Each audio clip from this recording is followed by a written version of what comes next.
If I can get my wah-wah pedal to stay put, that would have been much easier. Guns N' Roses. Mr. Brownstone. And this is for my Skype student, Jim. And you want a tuna half step. Tuna. It's a type of a fish. Comes in a can. You got to try it. Anyways, using a wah-wah pedal. A little bit of reverb. And the beginning, there's actually a flanger going with, it's more of a flange than a wah, but you want to do what's called fret hand muting. I'm Mike Gross, by the way. Did I say that? I didn't. RockingGuitarLessons.com. You know it. So here's what we're going to do.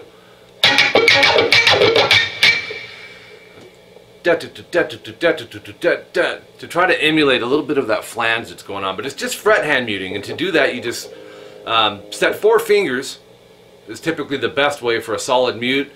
Leaves less chance for accidentally hitting a harmonic and stuff, and it's just percussive. You know, you're strumming down and up. You don't want to hear any notes.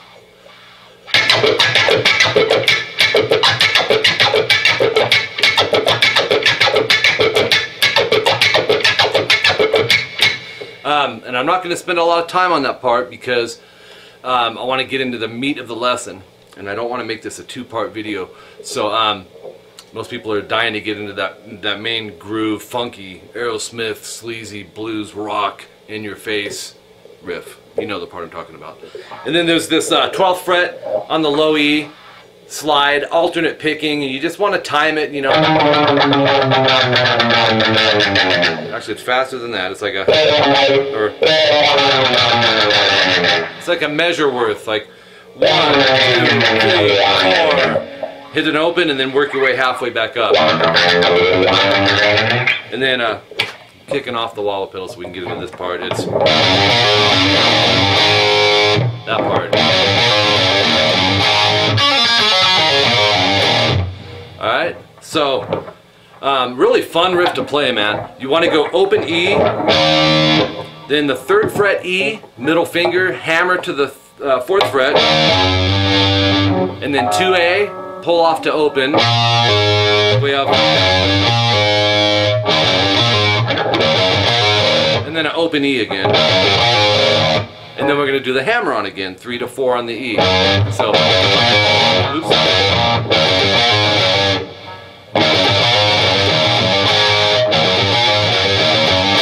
And then open E twice.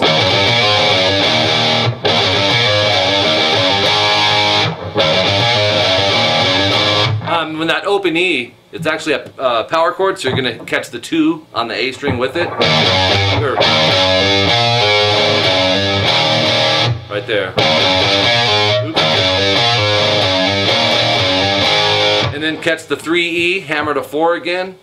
And then an open A, 2nd fret D power chord, hit them together. So think of it this way, every time you're on the 3rd fret on the low E, you're doing that hammer onto the 4th fret, alright?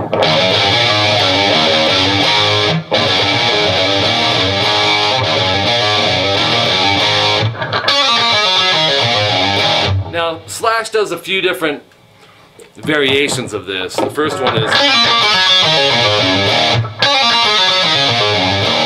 and that'll be 3B and 2B. Set them both down, pick, pull, pull, and then pick the open B. It's kind of tricky.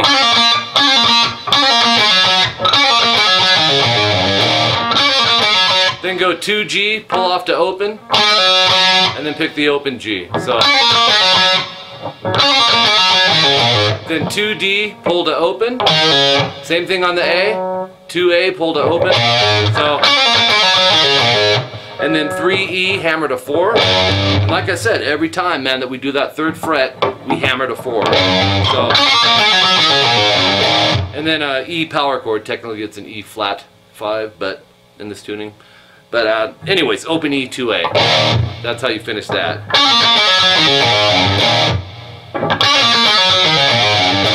Alright, and then you start it over from the... But the second time, you're just going to go... Now you got to remember, Izzy was playing too, and I want to explain something in a second as to what's going on behind some of these. So the second one is...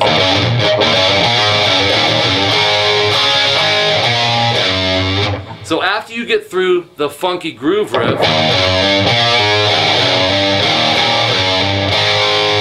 now we're going to go to this. It's a D chord minus the F sharp note. It's 2G, 3B, and open D. So we'll go open A, 2D after that as a power chord.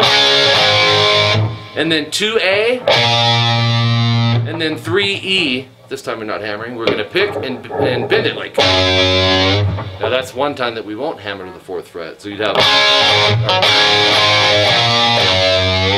And you can hear the other guitar, which would, I'm assuming would be Izzy, hitting a power chord on that and Slash playing the single note there. So then you're back to the hook, the groove, into these. Now the ending of this one, here's a variation. And then catch the 2D instead of the power chord. You follow me?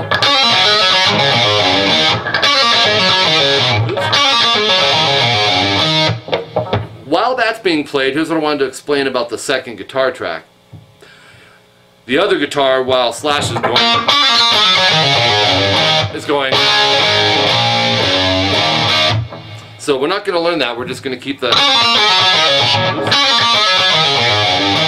Okay, then you start it over again. And then you do this again. And then it's a different ending, alright? Instead of going, it'll be to the E5 power chord, 3rd fret. It's like a quarter step bend into the open E to A. And then, that wraps up that part. Then we're going to go, the wah pedal kicks in. It's really a percussive riff. He's going.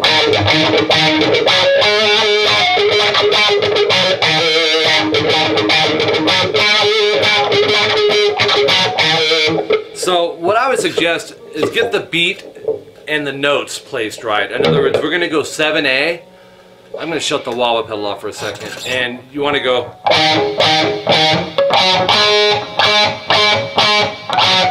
Almost like the hand jive. So 7A, and then 5-7 on the D, and then you reverse that basically. You go 7-7-7, 5-7. So that's 7-7-7 on the D, 5D, 7A. There's your loop. That's going to repeat.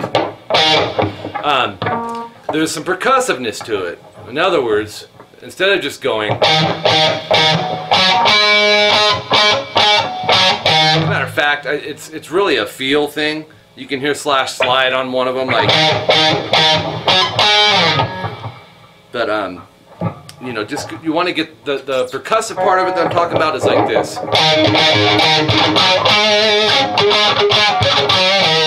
And what I'm doing is muting in between the notes. So if you get the note beats right, fill that in, you would have this.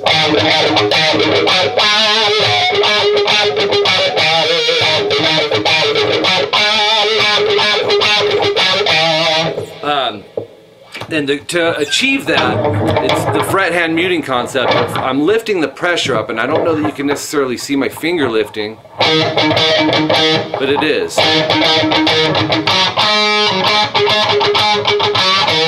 Watch my pick hand. Slow it down.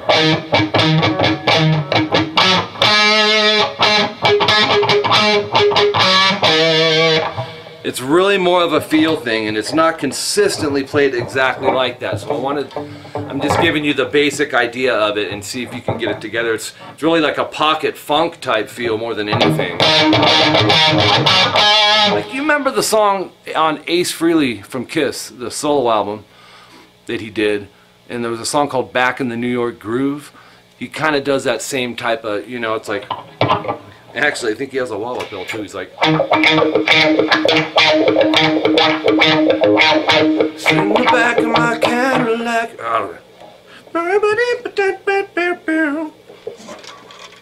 Coke, the choice of a new generation, and it's got frickin' cat hair on it. The heck, man? Cheers. All right, so that's that part. He goes back into the.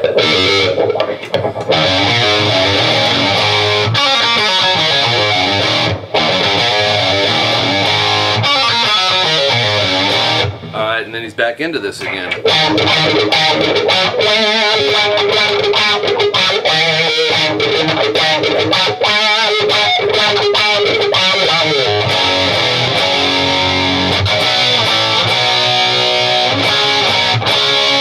So let's do that.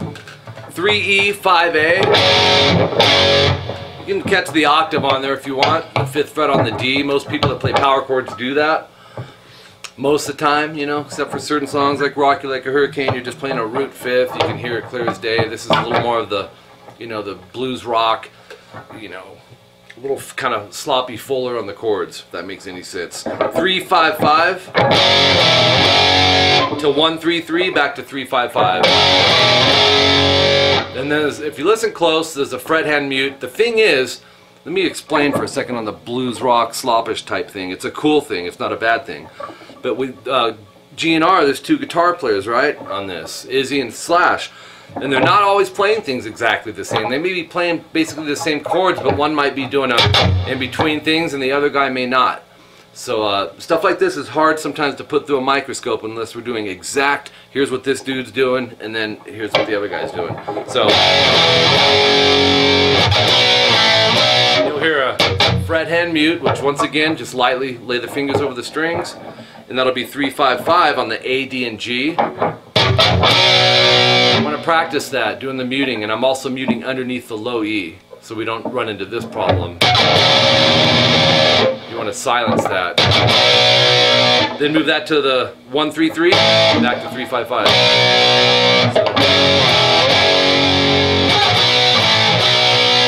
Same concept here, 5-7-7 to 3-5-5, back to 5-7-7. That's on A, D, and G.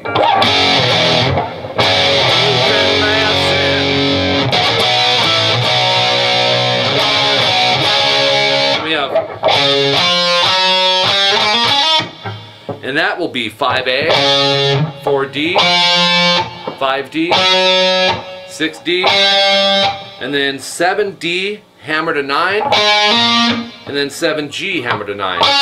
It's like Paranoid. Right? So,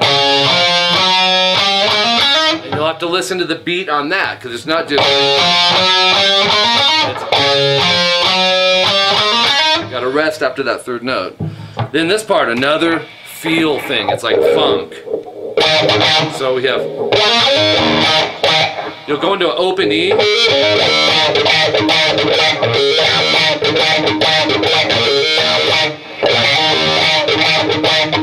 It might be easier for you to hear without the wah.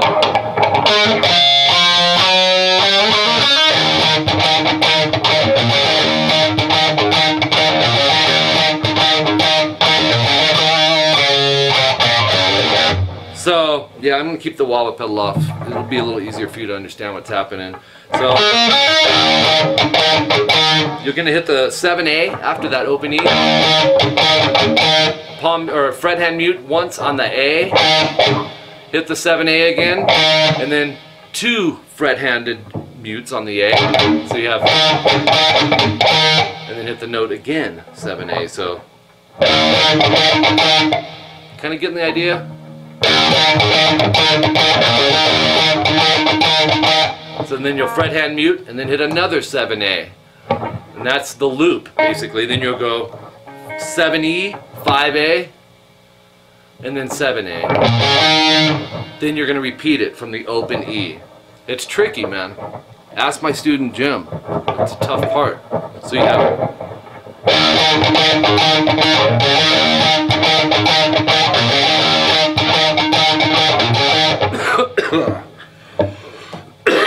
if you throw the wah-wah pedal on it, you work it like a gas pedal. you'd accent those 7 A's. In other words, or wait, see.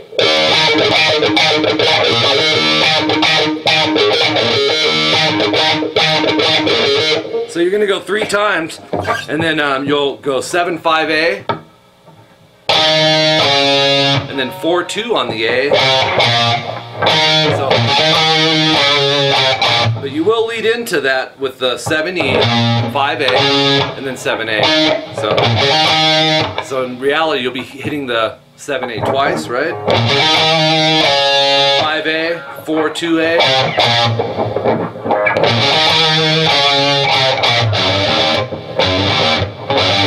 And this time, 3-4 on the E, no hammer, and then open E twice.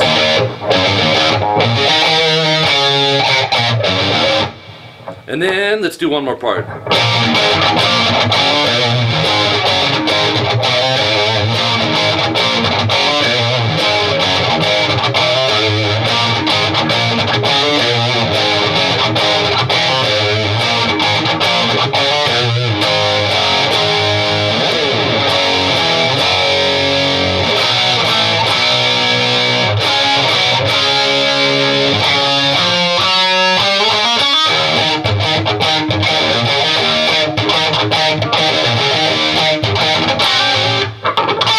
Anyways, this last part,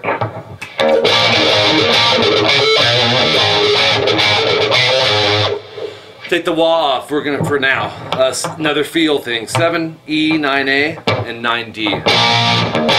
Actually, this one might be a straight up power chord. 7E, 5A, then fret hand mute those 2 strings. So, and then 5-7 EA, catch that with an up,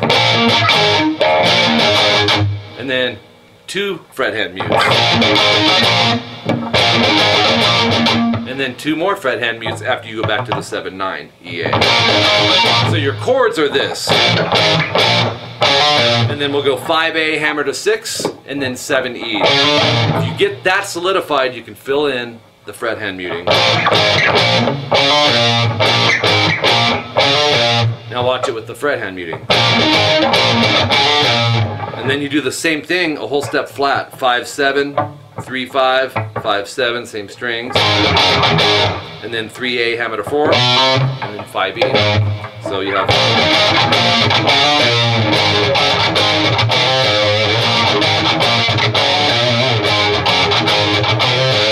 Alright, fill the wah-wah pedal and you can catch the mutes in between.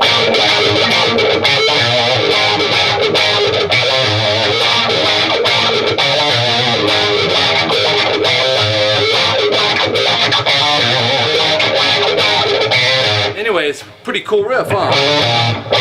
All that. My favorite one is...